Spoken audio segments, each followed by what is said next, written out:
पड़ेंगी मैनेजमेंट करने के लिए। तो बिल्कुल इसी तरीके से अगर मेरे को फाइनेंस का मैनेजमेंट करना है तो मुझे क्या करना पड़ेगा?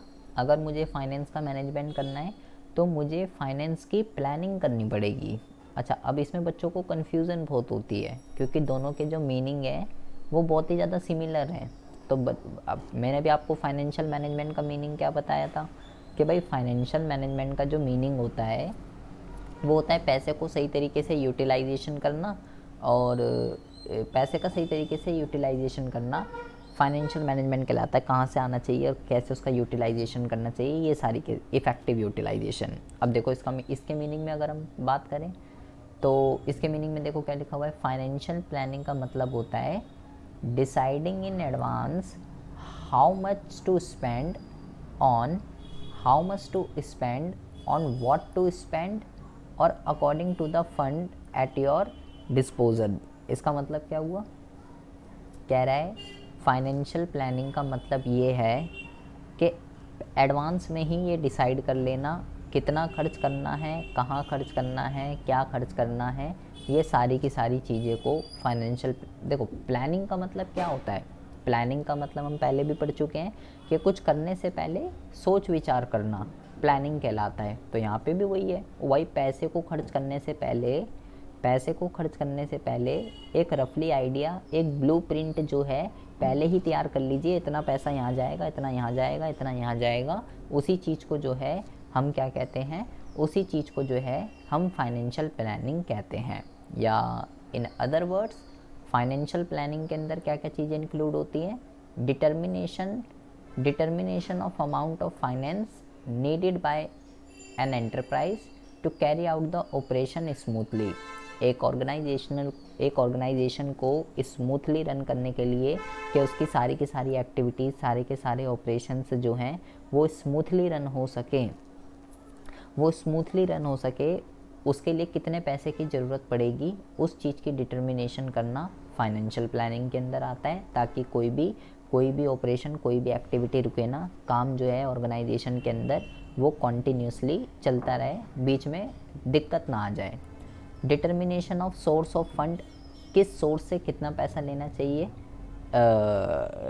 किस सिक्योरिटी से, डिबेंचर से लें, इक्विटी से लें। अब आप क्या होगा भाई, यहाँ पे भी तो यही बात चल रही है, अभी हम उस दिन वहाँ पे भी उस दिन हमने यही चीज़ पढ़ी थी। तो अभी हम इसमें डिफरेंस पढ़ेंगे तो आपको समझ में आएगा क्या है ये, और एक डायग्राम दिखाऊंगा तो उससे आपको समझ में आएगा। और क्या क्या चीज़ का डिटर्मिनेशन होता है, कितने पैसे की ज़रूरत है, कहाँ से पैसा आएगा, और determination of suitable policy for proper utilisation and administration of fund का प्रॉपर यूटिलाइजेशन किस तरीके से होगा, उसके लिए एक सूटेबल पॉलिसी को डिटरमाइन करना।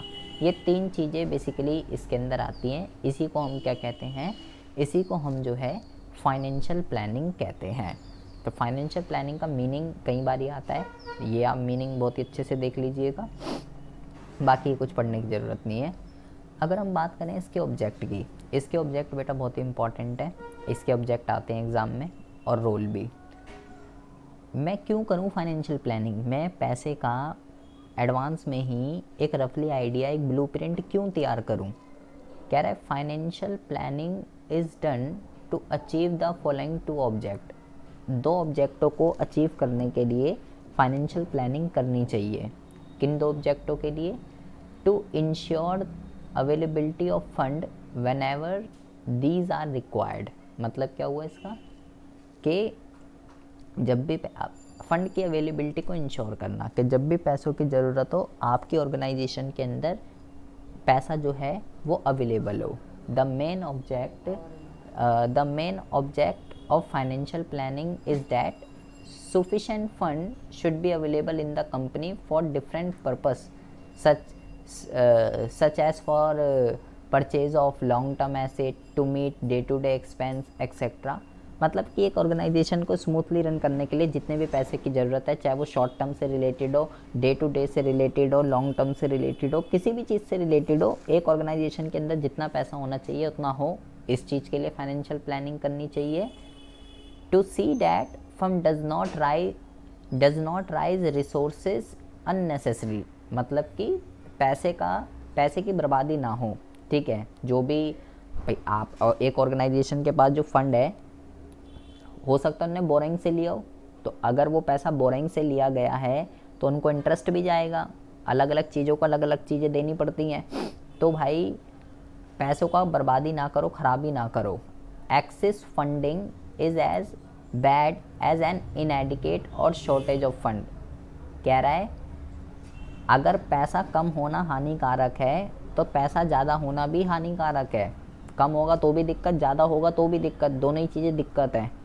If there is a surplus money, अगर सरप्लस है, financial planning must invest it in the best possible manner as keeping financial resource ideal as a great loss of an organization।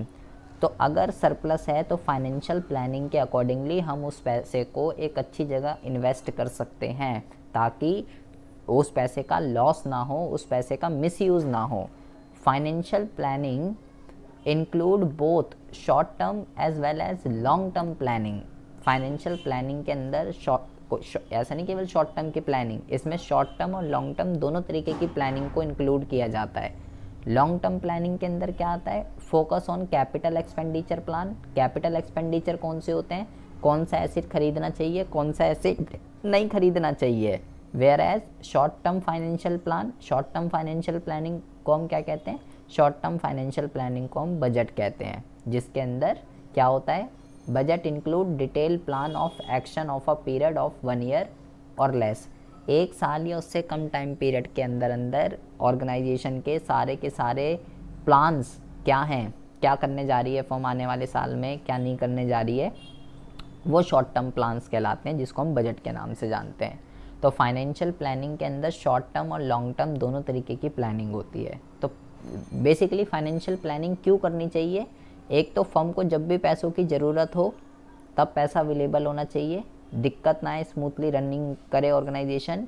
और दूसरा, अगर पैसा surplus है तो वो पैसा बर्बाद ना हो, उसका गलत यूज़ ना हो, मिसयूज़ ना हो, उस पैसे को सही जगह लगा के इन्वेस्ट करके पैसे की बर्बादी को रोकना फाइनेंशियल प्लानिंग का ऑब्जेक्ट है। ना तो कम पड़े ना ज़्यादा पड़े, कम पड़ेगा तो भी दिक्कत है, ज़्यादा पड़ेगा तो भी दिक्कत है, दोनों ही चीज़ें हानिकारक होती है। अच्छा, इसकी इम्पोर्टेंस क्या है, इम्पोर्टेंस भी कह सकते हो, रोल भी कह सकते हो, नीड भी कह सकते हो, कुछ भी कह सकते हो। सबसे पहला कह रहा है make the firm better prepare to face the future. कह रहा है फर्म को जो है ये कैपेबल बनाती है फ्यूचर को फेस करने के लिए। कैसे कैसे कैपेबल बनाती है, जैसे कि यहाँ पे लिखा हुआ है it help in forecasting what may happen in future under different business situation। कह रहा है इसके अंदर क्या होता है, it help in forecast। forecast का मतलब क्या होता है, forecast का मतलब होता है आगे देखना कि आगे क्या होने वाला है, उसको forecast कहते हैं। what may happen in future under different business situation, मतलब different business situation का मतलब कभी बूम पीरियड चलता है, कभी डिप्रेशन चलता है, कभी रिसेशन चलता है, कभी कुछ चलता है, अलग अलग तरीके के साइकिल्स चलते रहते हैं बिजनेस साइकिल के अंदर। तो कह रहा है if there is a prediction of 20% growth in sale, however it may happen that growth rate turn out to be 10% और 30%। The financial planner prepare the blueprint of these 3 situation so that management must know what to do in each situation. अगर आपको लग रहा है कि आपकी organisation future के अंदर 20% की ग्रोथ होगी सेल के अंदर, उसको ये लग रहा है, प्रिडिक्ट करा है उसने, प्रिडिक्ट का मतलब अंदाज़ा है, अब उसको 20% लग रहा है, अब वो 10 भी तो हो सकती है और वो 30 भी हो सकती है, वो कुछ भी हो सकती है। तो फाइनेंशियल प्लानर क्या करता है, अगर 10% होगा तो हम क्या करेंगे, अगर 20% क्या होगा तो हम क्या करेंगे, अगर 30% क्या होगा तो हम क्या करेंगे, सारी की सारी सिचुएशन के अंदर जो भी फ्यूचर के अंदर होने वाली हैं, सारी की सारी सिचुएशन के अंदर जो भी फ्यूचर के अंदर होने वाली है, उन सभी के लिए पहले से ही प्लान बना के चल लेता है कि अगर ऐसा होगा तो हम ऐसा करेंगे, ऐसा होगा तो हम ऐसा करेंगे, 20% हुआ तो ये होगा, 30% होगा तो ये होगा, जिससे कि इससे ऑर्गेनाइजेशन को जो है ये कह सकते हो फ्यूचर को फेस करने के लिए प्रिपेयर कर देती है प्रॉपर तरीके से। दूसरा क्या है, help in avoiding business shocks and surprises, मतलब कि by preparing blueprint to face different type of situation. अब भाई अभी मैंने आपको बताया, अब जैसे 2020 के अंदर हुआ बेटा, जैसे 2020 के अंदर किसी ने सोचा नहीं था, या 2021 में कह लीजिए कि ऐसा हो जाएगा, लॉकडाउन लग जाएगा, देश के अंदर डिप्रेशन आ जाएगा, मंदी आ जाएगी, बिजनेस लोगों के ठप हो जाएंगे, ठीक है, धंधे ही बंद हो गए, परमानेंट खुले ही नहीं उसके बाद। तो सरवाइव किसने किया उसके अंदर उस टाइम पे सरवाइव उसने किया जिसकी बढ़िया फाइनेंशियल प्लानिंग थी, उसने सरवाइव कर लिया उस टाइम पे। जिसकी बढ़िया फाइनेंशियल प्लानिंग नहीं थी, उसका बिजनेस ताले लग गए, चल ही नहीं पाया। तो ये बिजनेस के लिए जो भी शॉक्स, सबके लिए शॉक्स ही था, वो एक तरीके से सडनली हो गया जो भी होना था। तो ये बिज़नेस को हेल्प करती है शॉक और सरप्राइजेस को। अब वो तो गलत चीज़ थी, हो सकता है अपॉर्चुनिटी भी हो, सरप्राइजेस भी आ सकते हैं। तो जो डिफरेंट टाइप ऑफ सिचुएशंस होती हैं बिज़नेस के अंदर, सभी सिचुएशन के अंदर कैसे मैनेज करना है वो हम इसके अंदर देखते हैं। तो इससे बिज़नेस को शॉक्स और सरप्राइजेस को अवॉइड करने में हेल्प मिलती है। कोऑर्डिनेट वेरियस फंक्शन, इसका मतलब क्या होता है, it help to coordinate various function the production, sale etcetera by providing clear policy and procedure. देखो सारी की सारी एक्टिविटी एक ऑर्गेनाइजेशन के अंदर पैसे से ही होती है, बिना पैसे तो कुछ है ही नहीं, ठीक है। तो यहाँ पे प्रॉपर तरीके से फाइनेंशियल प्लानिंग की जाती है, सबके लिए क्या पॉलिसी है, क्या प्रोसीजर है, सबको क्लियर कट बता दिया जाता है, जिसकी वजह से एक ऑर्गेनाइजेशन स्मूथली रन करती है। सभी एक्टिविटीज़ के अंदर कोऑर्डिनेशन बन के रहता है, जिससे कि फाइनेंस का प्रॉपर यूटिलाइजेशन हो पाता है। Detail plan of action prepare under financial planning. Financial planning के अंदर हम क्या करते हैं, प्लान्स बनाते हैं शॉर्ट टर्म और लॉन्ग टर्म के लिए, जिससे पैसे का waste, duplication of efforts, gap, ये सारी की सारी चीज़ें ना हो, इन सब चीज़ों से बचने के लिए। इससे हम क्या करते हैं, प्रेजेंट को फ्यूचर से लिंक करते हैं। It try to link present with future by anticipating sales growth etcetera. अभी आज हम जो है, आज 2022 के अंदर ये अंदाज़ा लगा रहे हैं कि आने वाले साल में 2023 के अंदर हम जो है, हमारी सेल के अंदर इतनी ग्रोथ हो सकती है। तो फ्यूचर का अंदाज़ा हम अभी प्रेजेंट से लगाते हैं। तो इसलिए फाइनेंशियल प्लानिंग को ये बोला जाता है कि ये प्रेजेंट और फ्यूचर इन दोनों को आपस में कनेक्ट करता है। तो ये सारी की सारी जो है, ये सारी की सारी इसके जो हैं इम्पॉर्टेंस हैं। तो इसमें फाइनेंशियल प्लानिंग क्या होती है, फाइनेंशियल प्लानिंग के ऑब्जेक्ट और फाइनेंशियल प्लानिंग के रोल, ये एग्ज़ाम में कई बारी आते हैं।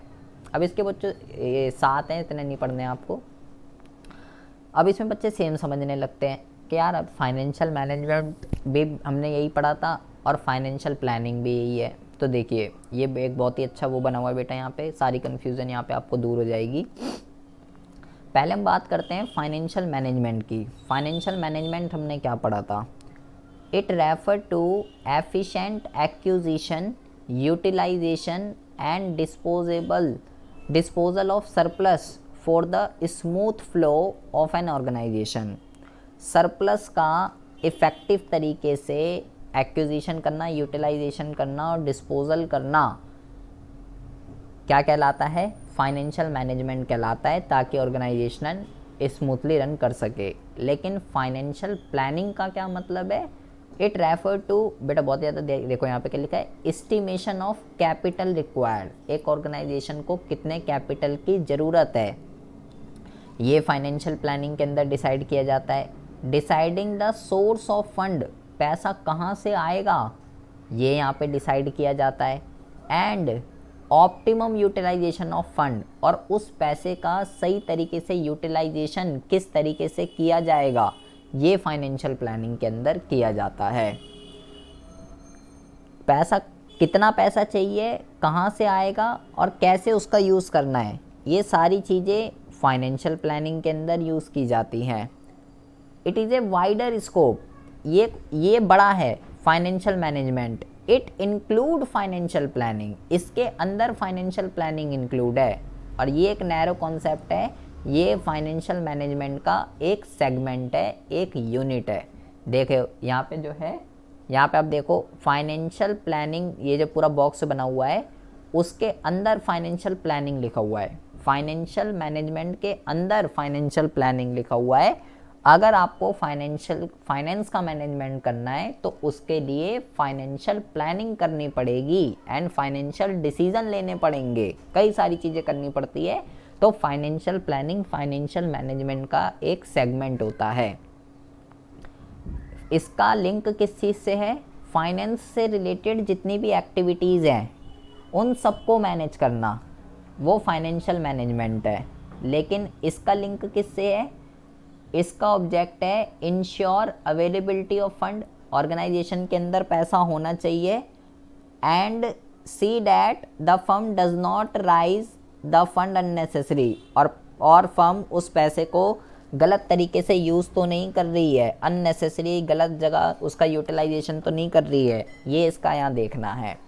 तो फाइनेंशियल प्लानिंग और फाइनेंशियल मैनेजमेंट दोनों बहुत ही ज़्यादा डिफरेंट है। फाइनेंशियल मैनेजमेंट एक वाइडर टर्म है, उसका लिंक पैसे से रिलेटेड जितनी भी एक्टिविटीज़ हैं उन सबसे होता है, और फाइनेंशियल मैनेजमेंट अगर करना है तो फाइनेंशियल प्लानिंग करनी पड़ेगी, उसके अंदर फाइनेंशियल प्लानिंग इंक्लूड होती है।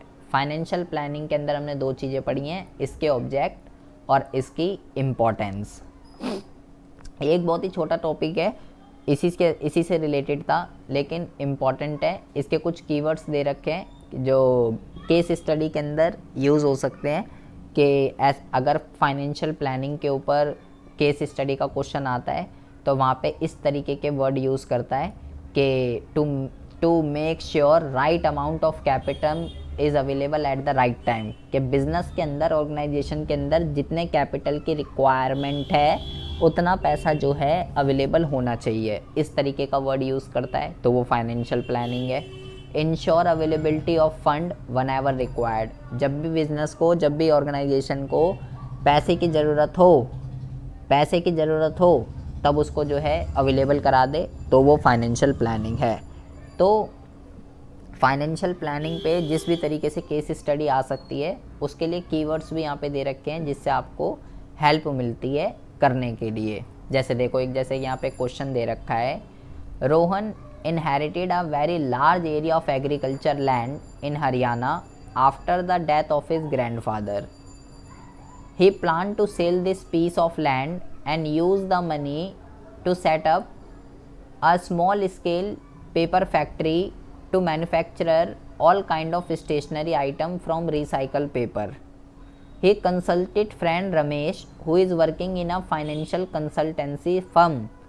Ramesh helped him to prepare a blueprint of his future business operation. उसने देखो यहाँ पे वर्ड खुद ही यूज़ कर दिया, blueprint of his ये, on the basis of sale forecast in the next 5 year. उसके दोस्त रमेश ने अगले 5 सालों में क्या होने वाला है, कितनी सेल होगी कितनी नहीं होगी, उसके बिहाफ पे सब कुछ फोरकास्ट कर दिया।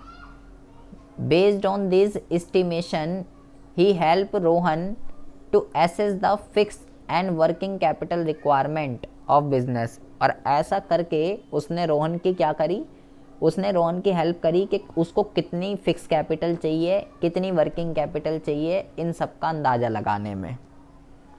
तो इस तरीके के क्वेश्चन आते हैं। हम यहाँ पे वर्ड देख लीजिए, ब्लूप्रिंट, फोरकास्ट, सेल, जो भी हमने ऊपर चीज़ें पढ़ी उसके बिहाफ पर अगर कॉन्सेप्ट क्लियर है तो 1 मिनट में आपको पता चल जाएगा कि यहाँ पे क्या बात चल रही है।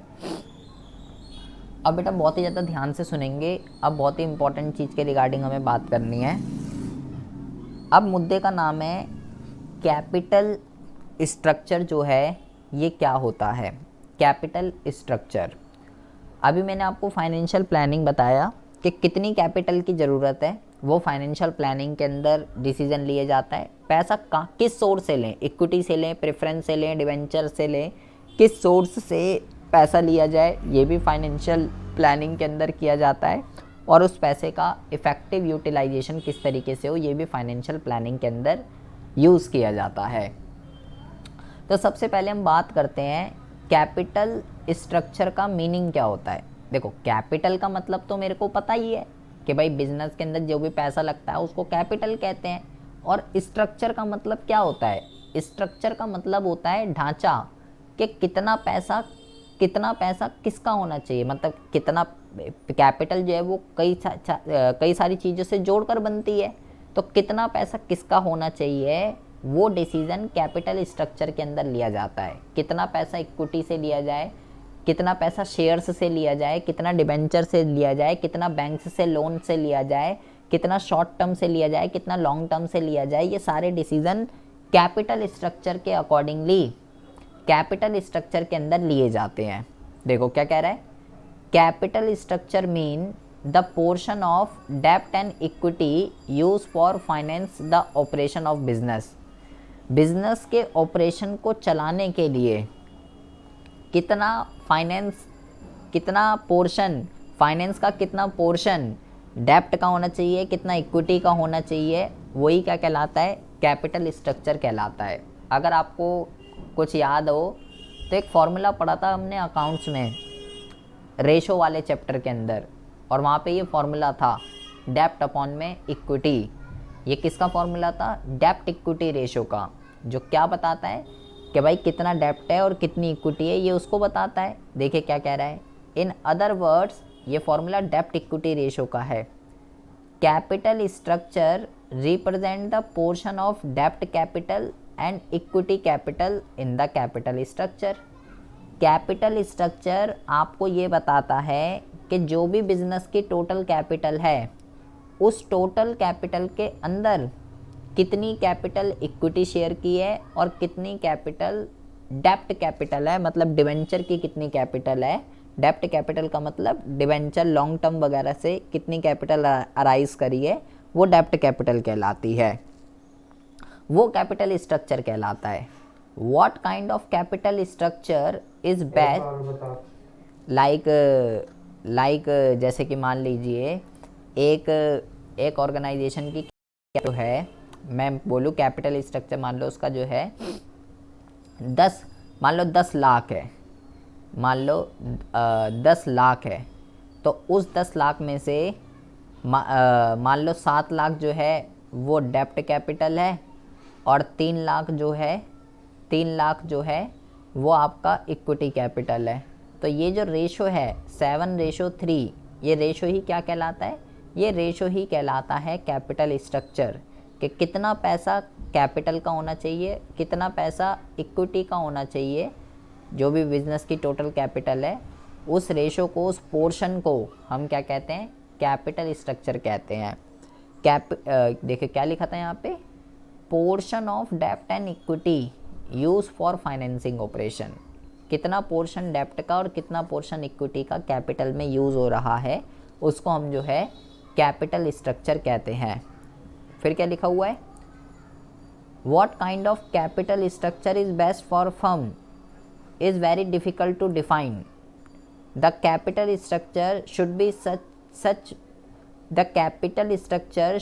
such which increase the value of equity share or maximize the wealth of the equity share। बेटा बहुत ही ज़्यादा ध्यान से सुनेंगे, ये क्या कह रहा है, ये लाइन यहाँ से बहुत ही ज़्यादा इम्पॉर्टेंट है।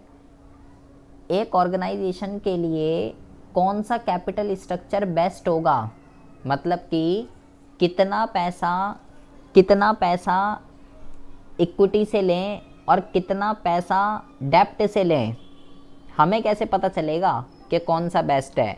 कह रहा है इस चीज़ को तो डिफाइन करना बहुत ही ज़्यादा टफ है, लेकिन कैपिटल स्ट्रक्चर जो है ना, यहाँ पे ये जो लाइन लिखी है, ये वाली लास्ट वाली, ये बहुत इंपॉर्टेंट है। कह रहा है कैपिटल स्ट्रक्चर ऐसा होना चाहिए, कुछ इस तरीके का होना चाहिए जिससे क्या हो, increase the value of equity share, जिससे इक्विटी शेयर की वैल्यू बढ़े। कुछ इस तरीके का कैपिटल स्ट्रक्चर होना चाहिए। और इक्विटी शेयर की वैल्यू बढ़े, उसी चीज़ को हमने क्या पढ़ा था, उसी चीज़ को तो maximization of wealth of equity share holder, यही तो कहते हैं। शेयर होल्डर की वेल्थ को मैक्सिमाइज करना, और शेयर होल्डर की वेल्थ मैक्सिमाइज कैसे होगी, जब इक्विटी शेयर की वैल्यू बढ़ेगी। तो कह रहा है भाई कैपिटल स्ट्रक्चर कुछ इस तरीके का होना चाहिए कि शेयर की वैल्यू बढ़े, मतलब कि आपको अगर ये डिसाइड करना है कि अगर आपकी कैपिटल 10 लाख है तो आप ये कह रहे हो कितना पैसा मैं डेप्ट से लूँ और कितना मैं पैसा इक्विटी से लूँ। आपको ये डिसाइड करना है कितना पैसा डेप्ट से आए और कितना पैसा इक्विटी से आए, कितना कितना पोर्शन लें आप। आपको 10 लाख रुपए की ज़रूरत है तो कितना पैसा इससे लें और कितना पैसा इससे लें। आपको जो भी डिसीज़न लेना है वो ले लो, लेकिन कैपिटल स्ट्रक्चर ऐसा होना चाहिए हमेशा जिससे आपके शेयर की जो है वैल्यू बढ़े। भले ही आप 10 के 10 लाख रुपए इससे ले लो, भले ही आप 10 के 10 लाख रुपए इससे ले लो, 5 लाख इससे ले लो, 5 लाख इससे ले लो, जो भी डिसीजन ले रहे हो ले लो। जैसा भी आप स्ट्रक्चर बनाना चाहते हो, सारी कैपिटल इससे लेना चाहते हो इससे ले लो, इससे लेना चाहते हो इससे ले लो, 50-50 लेना चाहते हो इससे ले लो, इससे ज़्यादा लेना चाहते हो इससे कम लेना चाहते हो, कुछ भी ले लो, लेकिन ऐसा होना चाहिए कि इक्विटी शेयर होल्डर को फ़ायदा हो। स्ट्रक्चर कुछ ऐसा होना चाहिए। अभी हम आगे बात करेंगे कि ये कैसे कैसे डिसाइड होता है, स्ट्रक्चर कैसे बनता है, ये कैसे मुझे पता चलेगा इक्विटी वालों को फ़ायदा हो रहा है या नुकसान हो रहा है, कैसे पता चलेगा। देखिए बहुत ही ज़्यादा ध्यान से यहाँ पे सुनेंगे, ज़रा कुछ बातें यहाँ पे लिखी हुई हैं। यहाँ पे बेटा बहुत ही ज़्यादा ध्यान से ज़रा सुनेंगे, कुछ चीज़ें मैं आपको बता रहा हूँ। हमें ज़रा 3 चीज़ों के बारे में बात करनी है। पहली मैं आपको बता दूँ, पहली जो होती है सोर्स मैं आपको बता रहा हूँ, एक होते हैं इक्विटी शेयर, एक होते हैं प्रेफरेंस शेयर, ठीक है, और एक होते हैं डिबेंचर, ठीक है, और डिबेंचर पहले ज़रा इन तीनों के रिगार्डिंग समझिए। और एक होती है रिटेन अर्निंग। ये 4 तरीके के बेसिकली सोर्स होते हैं, कंपनी इन सब से पैसा ले सकती है। इक्विटी शेयर में क्या होता है पहले ज़रा ये समझिए। इक्विटी शेयर होल्डर के इक्विटी जो शेयर्स होते हैं, अगर हम कंपनी के पॉइंट ऑफ व्यू से बात करें, कंपनी के पॉइंट ऑफ व्यू से, तो ये इतने रिस्की नहीं होते कंपनी के पॉइंट ऑफ व्यू से, ठीक है। लेकिन अगर हम शेयर होल्डर के पॉइंट ऑफ व्यू से बात करें तो शेयर होल्डर के पॉइंट ऑफ व्यू से ये जो है ये मोर रिस्की होते हैं। क्यों? क्योंकि इस पर कुछ फिक्स नहीं होता, प्रॉफिट मिलेगा नहीं मिलेगा, कंपनी बंद हो गई तो कैपिटल मिलेगी नहीं मिलेगी, कुछ पक्का पता नहीं है। और इनको हम क्या देते हैं, डिविडेंड देते हैं, वो भी फिक्स नहीं है। डिविडेंड भी जो है वो फिक्स नहीं है, प्रॉफिट होगा तो ही मिलेगा, नहीं है तो नहीं मिलेगा। अच्छा, प्रेफरेंस शेयर की बात करें, अगर हम प्रेफरेंस शेयर की बात करें तो इनको तो भाई जो डिविडेंड है वो फिक्स होता है, देना पड़ता है, और कैपिटल जो है वो भी रिटर्न करनी पड़ती है, ये भी देना ही देना पड़ता है। डिबेंचर की अगर हम बात करें, इनको बेटा डिविडेंड मिलता है, इनको भी डिविडेंड मिलता है, बस दोनों में डिफरेंस क्या है, प्रेफरेंस शेयर पे फिक्स है, इक्विटी पे फिक्स नहीं है। डिबेंचर की अगर हम बात करें, डिबेंचर की अगर हम बात करें, डिबेंचर को मिलता है इंटरेस्ट, इनको बेटा वो नहीं मिलता डिविडेंड, कहीं आप सोचो इनको डिविडेंड मिलता है, इनको बदले में इंटरेस्ट मिलता है। डिबेंचर एक तरीके का लोन होता है और कुछ नहीं है, एक तरीके का लोन है लॉन्ग टर्म, तो उसके बदले में इंटरेस्ट दिया जाता है, ठीक है। और इसको रिटर्न करना, इनका पैसा रिटर्न करना बेटा कंपलसरी होता है, सबसे पहले इसी का ही पैसा वापस होता है। अगर कंपनी ने इनका पैसा वापस नहीं किया डिबेंचर होल्डर का, तो ये कंपनी में ताले भी लगवा सकते हैं, इनके पास इतनी पावर होती है डिबेंचर होल्डर के पास, इनको कुछ नहीं देना पड़ता। तो बदले में देखो इसको इंटरेस्ट देना पड़ता है, और बेटा फिक्स है, देना ही पड़ेगा, इसका भी फिक्स है और इसका भी फिक्स है। आंधी आ जाए, भले ही एक बार को प्रेफरेंस शेयर भूल जाओ, लेकिन डिबेंचर का तो फिक्स है, आंधी आ जाए या तूफान आ जाए, कंपनी तबाह हो जाए, इंसॉल्वेंट हो जाए, डिबेंचर होल्डर को देना ही पड़ेगा, इंटरेस्ट भी और उसका पैसा भी, सब कुछ। तो ये सबसे ज़्यादा खतरनाक होते हैं, ये सबसे ज़्यादा रिस्की होते हैं कंपनी के पॉइंट ऑफ व्यू से। तो तो इन्हीं सब चीज़ों को एनालाइज करते हुए कि यार मैं इससे पैसा लूँ, इससे लूँ, इससे लूँ, इससे लूँ, ये तो अपना ही पैसा है। रिटेन अर्निंग मैंने आपको बताया था क्या होता है, कि प्रॉफिट का वो पोर्शन जो कंपनी ने बांटा नहीं है। तो कितना पैसा किससे लिया जाए, कैसे ये डिसीजन लिया जाएगा, तो पहले तो आपको ये पता होना चाहिए कौन ज़्यादा रिस्की होते हैं, कौन से ज़्यादा कॉस्टली होते हैं। सबसे पहले ये आपको बता रहा है डिबेंचर की और इक्विटी की। सबसे पहले ये इन दोनों की बता रहा है आपको। डेप्ट का मतलब है यहाँ पे, डेप्ट का मतलब है यहाँ पे डिबेंचर, ठीक है, और लॉन्ग टर्म लोन जो होते हैं, और इक्विटी शेयर है। कह रहा है differ in cost and risk, दोनों की कॉस्ट अलग होती है, दोनों के रिस्क अलग अलग होते हैं। एज डेप्ट involve less cost but it is very risky security. जो कह रहा है जो डिबेंचर होता है ना, उसकी कॉस्टिंग तो कम होती है लेकिन वो रिस्की बहुत होते हैं। जैसे मैंने अभी आपको बताया कि भाई इसका ब्याज देना ही पड़ेगा कंपनी को। अगर इन डिबेंचर से पैसे अराइज कर रही है कंपनी तो पैसा देना ही पड़ेगा, आंधी आ जाए या तूफान आ जाए, नहीं तो ये कंपनी को बंद भी करवा सकते हैं, इनके पास इतनी पावर होती है। लेकिन इनकी कॉस्टिंग सस्ती पड़ती है, केवल इंटरेस्ट देना और कुछ नहीं, एक फिक्स है इतना तो इतना। जैसे मान लो 10 लाख रुपए के अगर किसी ने डिबेंचर ले लिए 2% के हिसाब से, तो भाई सिर्फ 2% का ब्याज देना है और इनका कोई लेना देना नहीं है। 2% तो 2%। तो डिबेंचर में क्या बता रहा है ये, डिबेंचर के अंदर ये बता रहा है, या डेप्ट के अंदर बेटा डिबेंचर और लॉन्ग टर्म लोन दोनों आते हैं, ठीक है। ये कह रहा है कॉस्टिंग तो सस्ती होगी, कॉस्टिंग जो है वो तो सस्ती है लेकिन रिस्की बहुत है, ये कंपनी को पैसा वापस करना ही पड़ेगा कुछ भी हो जाए। लेकिन अगर हम बात करते हैं इक्विटी की अगर हम बात करें, where as equity are expensive security.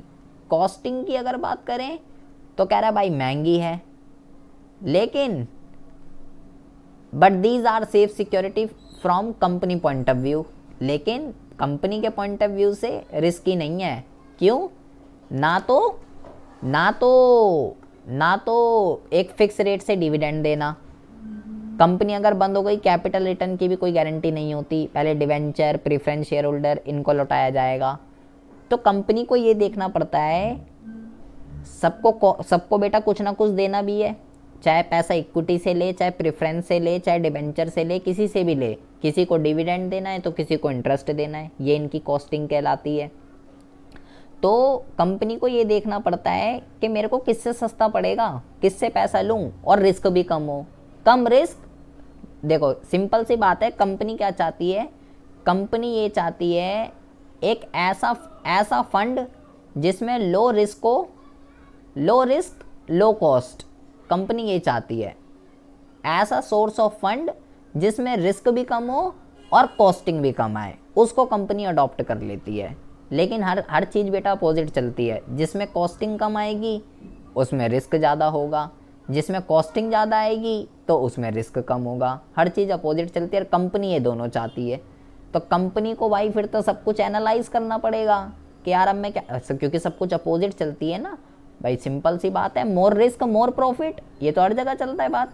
तो जिसमें ज़्यादा रिस्क है तो उसकी कॉस्टिंग कम है, और जिसकी कॉस्टिंग ज़्यादा है उसका रिस्क कम है। तो हर चीज़ जो है कंपनी को एनालाइज करनी पड़ेगी मेरे लिए कौन सा बेस्ट है।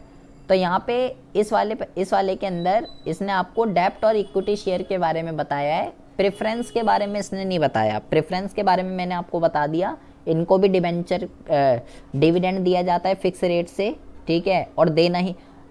प्रेफरेंस शेयर बेटा कई तरीके के होते हैं, डिपेंड करता है आपने किस प्रेफरेंस शेयर से पैसे अराइज करें। एक होता है कंपलसरी है, देना ही देना है, तो प्रेफरेंस शेयर के टाइप पे डिपेंड करता है किस टाइप का प्रेफरेंस शेयर है।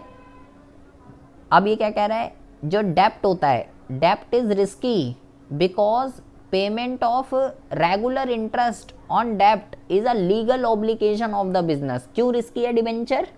क्योंकि भाई आपको हर साल इंटरेस्ट देना ही पड़ेगा और लीगल ऑब्लिगेशन है, मतलब कानून ने भी बोल रखा है देना पड़ेगा, कंपनी बंद हो सकती है इस वजह से। In case they fail to pay, डेप्ट security holder can claim over the asset of the company and if firm fail to meet the return of principal amount it can even go to liquidation and stage of insolvency.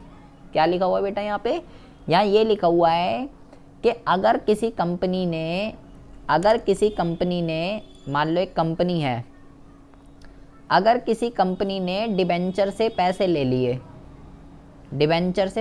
लिए, मान लो इस company ने पैसे ले लिए 10 करोड़ रुपए, ठीक है, 2% के इंटरेस्ट पे, 2% के इंटरेस्ट पे 10 करोड़ रुपए ले लिए डिबेंचर से, ठीक है। अब क्या होगा, हर साल 2% का ब्याज तो देना ही देना है, हर साल देना है 10 करोड़ का 2%। तो 10 करोड़ का 2% कितना होता है वो आप कैलकुलेट कर लीजिएगा, ठीक है, कितना होता है, 20 लाख कुछ या 2 लाख कुछ आएगा, देख लेना कितना आएगा। तो अब जो है एक तो ब्याज जाना है हर साल, और फिर ये 10 करोड़ रुपए वापसी भी करने हैं। मान लो 5 साल के लिए लिए हैं, ये 5 साल के लिए लिए हैं, 5 साल बाद 10 करोड़ भी वापस करने हैं, और 5 साल तक हर साल 2% का इंटरेस्ट भी देना है। और यहाँ पे कह रहा है कि अगर ऐसा कंपनी नहीं, अगर फेल टू पे हो जाती है, ना तो वो प्रिंसिपल अमाउंट अगर वो दे पाती, अगर ये 10 करोड़ रुपए नहीं चुका पाती या इंटरेस्ट वगैरह नहीं दे पाती, अगर वो कुछ भी नहीं दे पाती, तो भाई ये जो बंदा है ना, ये जिससे भी पैसे लिए थे कंपनी ने, वो बंदा कंपनी को बंद करवा सकता है, लिक्विडेशन करा सकता है और कंपनी को इंसॉल्वेंट घोषित करवा सकता है। इस बंदे के पास इतनी पावर होती है, इसलिए डिबेंचर बहुत ही ज़्यादा रिस्की है। लेकिन ये कंपनी को तभी लेने चाहिए, इनसे पैसा तभी लेना चाहिए अगर कंपनी की फाइनेंशियल पोजीशन ठीक है, मतलब हर साल इंटरेस्ट पे करने के लायक है और टाइम आने पर वो उसके पैसे लौटा देगी, तभी ले, अदरवाइज़ नहीं ले, क्योंकि ये सस्ते पड़ जाते हैं, क्योंकि बस इंटरेस्ट ही देना है और वो भी फिक्स।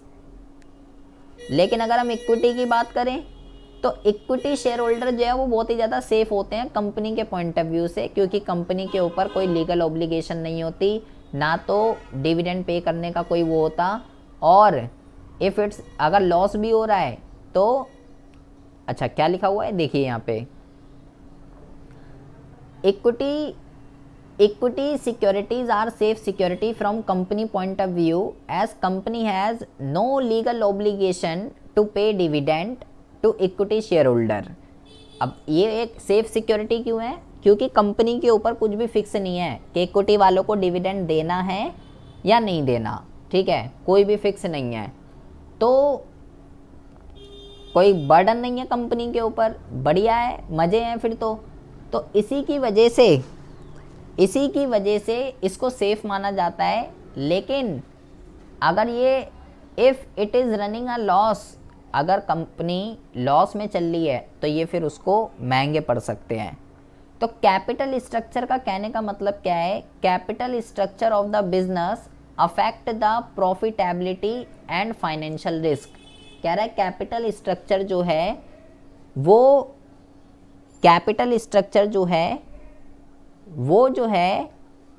बिजनेस के प्रॉफिट को और फाइनेंशियल रिस्क को दोनों को क्या करती है, दोनों को जो है अफेक्ट करती है। अब best capital structure is one which result in maximize the value of equity share. ये मैं पहले भी आपको बता चुका हूँ, एक बेस्ट कैपिटल स्ट्रक्चर वो होगा जिससे आपके शेयर की वैल्यू बढ़े, ठीक है, जिससे आपके शेयर की वैल्यू बढ़े, maximization the wealth of equity share holder, और which bring rise in the, और इसका मतलब यही होता है इक्विटी शेयर की वैल्यू बढ़े। Generally company use the concept of financial leverage to set up capital structure. तो आखिर कैसे होगा ये, आखिर कैसे किससे कितना पैसा लेना चाहिए, इक्विटी से कितना लें, प्रेफरेंस से कितना लें, तो कह रहा है इन सब चीज़ों को करने के लिए कंपनी किस चीज़ का यूज़ करती है, कंपनी यूज़ करती है फाइनेंशियल लिवरेज का, या जिस चीज़ को ट्रेडिंग ऑन इक्विटी भी लिखा हुआ है यहाँ पे स्लैश में, ये बेटा कई बार ही आता है एग्जाम में, इसको बहुत ही अच्छे से पढ़िएगा। ट्रेडिंग ऑन इक्विटी या फाइनेंशियल लिवरेज का यूज़ करती है, जिससे क्या होगा, जिससे जिससे बेटा इक्विटी शेयर होल्डर की वेल्थ या शेयर के प्राइस जो है वो इंक्रीज होते हैं। अब ये क्या होता है, trading on equity, financial leverage. पहले तो ये बताइए जितना भी हमने पढ़ा है वो बात समझ में आ रही है